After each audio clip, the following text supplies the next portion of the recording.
चलिए इधर देखें। फर्स्ट पॉइंट यहां से ये आता है कि स्टार्स की डिस्टेंस बहुत ज्यादा है। कहां से? अर्थ से। क्लियर। दूसरा, स्टार्स की डिस्टेंस बहुत ज्यादा है तो ये एक कौन से ऑब्जेक्ट की तरह एक्ट करता है? पॉइंट ऑब्जेक्ट की तरह। डिस्टेंस बहुत ज्यादा होने की वजह से हमें ये किस साइज के दिखते हैं? पॉइंट साइज ऑब्जेक्ट की तरह। अब दूसरी चीज सुनिए, ये जो मैंने तुम्हें एटमॉस्फेयर का जो ये रिफ्लेक्शन बताया, ठीक क्या, कि इसके अंदर जैसे एयर की डेंसिटीज क्या होती है? कंटिन्यूसली चेंज होती है। जैसे जैसे ऊपर मूव करते हैं एयर की डेंसिटी कम हो जाती है, प्लस टेम्परेचर का वेरिएशन भी आता है। बताओ, गर्म हवा ज्यादा लाइटर होगी या डेंसर? लाइटर होती है। गर्म हवा वजन कम होता है गर्म हवा में। क्लियर। तो टेम्परेचर का डिफरेंस भी देखने को मिलेगा एटमॉस्फेयर में। तो अब देखो, मैं इसी स्टार की बात कर रहा हूँ। एक आदमी इसको यहां से देख रहा है, ये स्टार अभी इसको कहां दिखाई दिया? यहाँ पे। कुछ सेकंड बाद ही ये स्टार इसको यहां दिखाई। क्यों? क्योंकि देखो, यहां से आई और इस बार रिफ्लेक्शन कुछ इस तरह से होगा कि उसको यहाँ नहीं दिखेगा। क्यों? क्योंकि सुने, जो वेरिएशन है एटमॉस्फेयर की फिजिकल कंडीशंस का, किसका? फिजिकल कंडीशंस का, it is not constant. It is not constant, continuously very कर रहा है। तो आने वाली लाइट रे, जैसे इस बार ये लाइट रे इसने इस तरह से रिफ्लेक्शन किया कि ये तारा इसको कहां नजर आया? यहाँ पे। कुछ ही सेकंड बाद वापस लाइट रे आई तो यही तारा इसको जो पहले यहाँ नजर आ रहा था वो कहां नजर आया?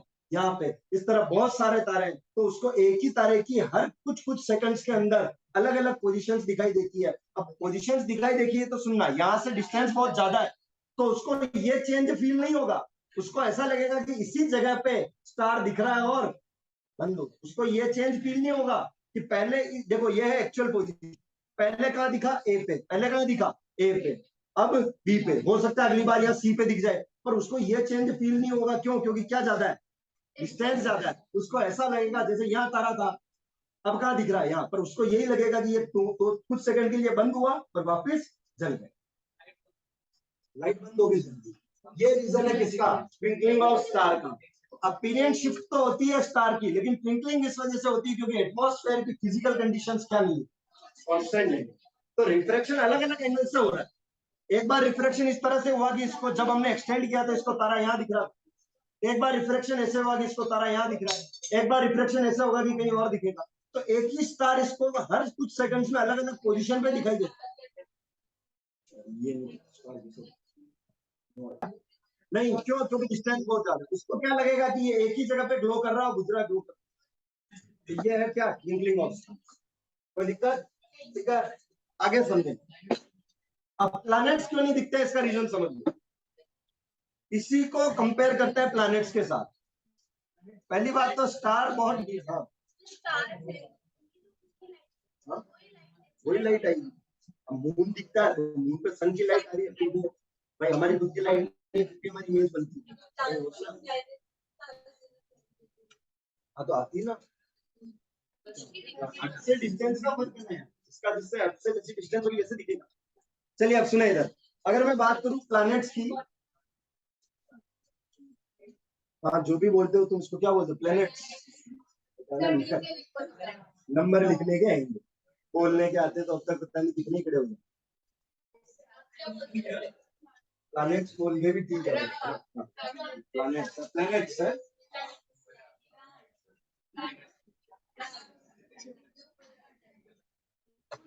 चलिए सुना इधर हो, इसरो का चीफ कौन है अभी पता है? इसरो का चीफ, इसरो नहीं जानते? चंद्रयान भेजा था अभी, साउथ इंडियन है, साउथ इंडियन है। अगर वो ऐसे प्रोनाउंसिएशन देखने बैठता उसको, साउथ इंडियन है। फर्स्ट पॉइंट इसमें है कि planets are closer to the earth, planets are closer to the earth as compare to the stars. इसको इससे कंपेयर करके पढ़ना पड़ेगा कि स्टार्स ट्विंकल कर रहे हैं और देखो ट्विंकल तो ये भी नहीं कर रहे पर हमें लग रहे हैं। ये क्यों हमें ट्विंकल करते हुए नहीं दिखता है? रिफ्रैक्शन तो यहाँ पे भी होगा, ठीक है ना? रिफ्रैक्शन तो यहाँ पे भी होगा।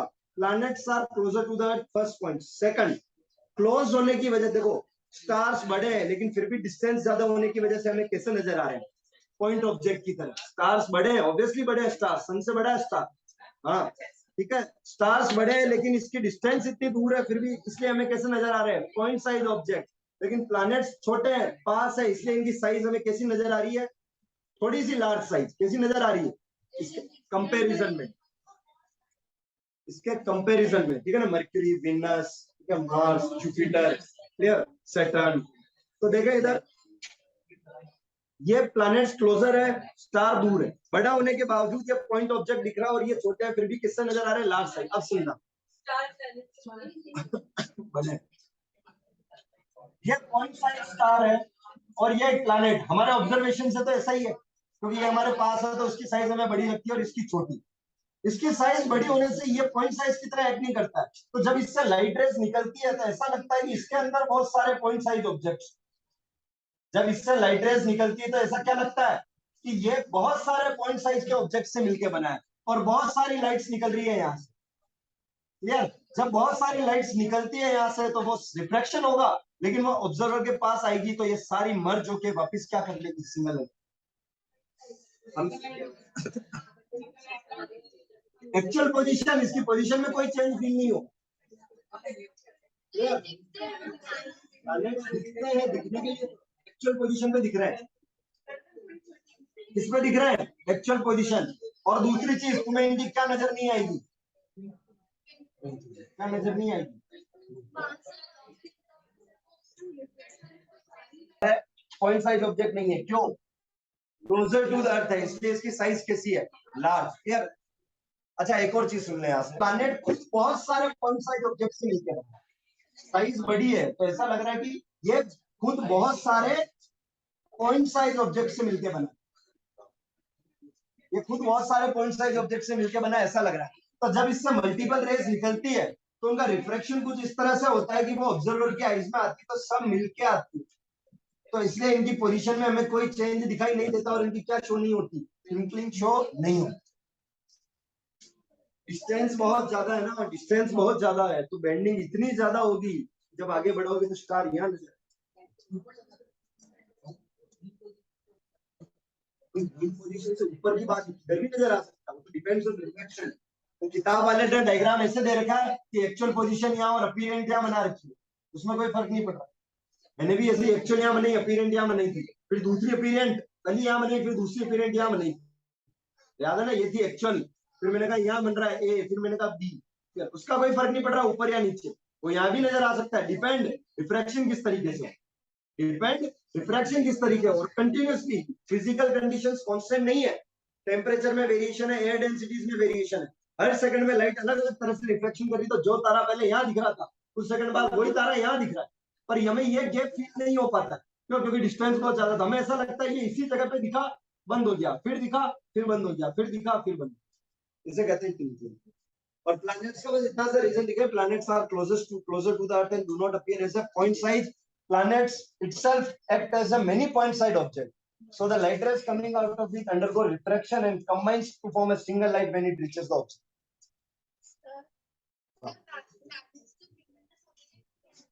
सन है ना, अरे तो रात को हमें सन नहीं दिखता है, इसका मतलब ये थोड़ी कि उसका स्विच ऑफ कर दिया किसी ने, यूनिवर्स में लाइट 24 आवर्स प्रेजेंट है, वो अर्थ के रोटेशन की वजह से एक साइड में अंधेरा हो रहा है और एक साइड में उजाला हो रहा है। अब स्टार दूसरा केस देखें बेटा, स्काई अपीयर्स ब्लू,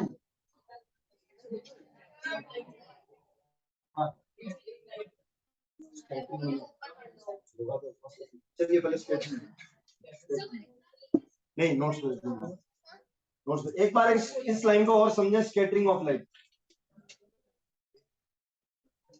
आप समझना बेटा, डिस्पर्जन और स्कैटरिंग में क्या फर्क है, ठीक है, डिस्पर्जन और स्कैटरिंग में क्या फर्क है, और यहाँ वर्ड यूज करेंगे रिफ्लेक्शन, क्या यूज करेंगे, रिफ्लेक्शन, लेकिन बहुत ज्यादा फर्क है, कंसेप्ट में जाए। स्कैटरिंग हमेशा होती है बेटा टाइनी पार्टिकल्स से, किससे, टाइनी पार्टिकल्स जिनकी साइज क्या होती है, स्मॉल, क्लियर। जब भी लाइट किसी टाइनी पार्टिकल्स से टकराती है तो वो रैंडमली किसी भी डायरेक्शन में, ठीक है ना, ध्यान रख सर, कितना टाइनी पार्टिकल्स, पार्टिकल की साइज उससे टकराने वाली वेवलेंथ से कम होनी चाहिए। स्कैटरिंग होने का पहला नियम, पार्टिकल की साइज उससे टकराने वाली लाइट की वेवलेंथ से कम होनी चाहिए। अगर पार्टिकल की साइज बड़ी है तो लाइट की स्कैटरिंग नहीं होगी। अगर पार्टिकल की क्या बढ़ी है, साइज बढ़ी है, तो लाइट की स्कैटरिंग नहीं होगी। तो जो लाइट आ रही है उसकी जो भी वेवलेंथ है XYZ, इससे पार्टिकल की साइज क्या होनी चाहिए, कम, लेस होनी चाहिए।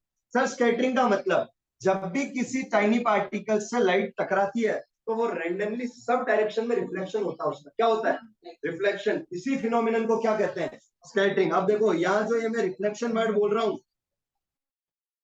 क्लियर, एक तरह से ये गलत है। क्यों नहीं, रिफ्लेक्शन नहीं है, यहाँ है डिस्पर्जन। समझना कैसे, एक्चुअली स्कैटरिंग दो प्रोसेस इन्वॉल्व करती है। पहले तो ये पार्टिकल उस लाइट का क्या करेगा, एब्जॉर्प्शन। ये पार्टिकल उस पूरी लाइट का क्या करेगा, ये बहुत फास्ट फिनोमेना होता है। ये छोटा सा पार्टिकल इसके ऊपर जो लाइट टकरा रही है, इसकी पूरी लाइट का क्या करेगा, ये एब्जॉर्प्शन। और फिर उसको वेवलेंथ के अकॉर्डिंग, अलग अलग वेवलेंथ के अकॉर्डिंग उनको अलग अलग डायरेक्शंस में क्या करेगा, भेजे। ये दो प्रोसेस है किसके अंदर, स्कैटरिंग के अंदर। स्कैटरिंग की डेफिनेशन नॉर्मली ऐसे लिखते हैं कि the reflex when the light strikes with the tiny particle it reflects randomly in the all direction. जब टाइनी पार्टिकल से लाइट टकराती है तो उसका रैंडम रिफ्लेक्शन होता है ऑल द डायरेक्शंस में, उसे क्या कहते हैं, स्कैटरिंग। क्लियर। लेकिन इसके दो प्रोसेस, दो पार्ट्स में होता है। पहला तो उस लाइट को एब्जॉर्ब करेगी, कौन, ये पार्टिकल उस लाइट को क्या करेगा, एब्जॉर्ब। फिर होता है री एमिशन। क्या होता है, री एमिशन। जितनी लाइट एब्जॉर्ब की है उसने, वेवलेंथ के अकॉर्डिंग वो उसका क्या करेगा, री एमिशन। स्कैटरिंग नहीं, री, हाँ इसी प्रोसेस को स्कैटरिंग बोल रहे। वेवलेंथ के अकॉर्डिंग उसका क्या करेगा, री एमिशन। ये दोनों पॉइंट अभी समझेंगे हम स्काई के ब्लू कलर से। वेवलेंथ के अकॉर्डिंग में उसका क्या करेगा, री एमिशन, यानी कि उसकी क्या होगी, स्कैटरिंग। यानी कि उसकी क्या होगी, स्कैटरिंग। अरे समझ में आई, उसकी क्या होगी, स्कैटरिंग। कोई दिक्कत, रिफ्रैक्शन नहीं है यार, रिफ्लेक्शन, डिस्पर्जन होगा यहाँ एक तरह से, और उसको स्कैटरिंग नाम बोलेंगे। री एमिशन मतलब इस पार्टिकल ने जो रेडिएशन एब्जॉर्ब किए लाइट के, उनको वापस क्या करेगा,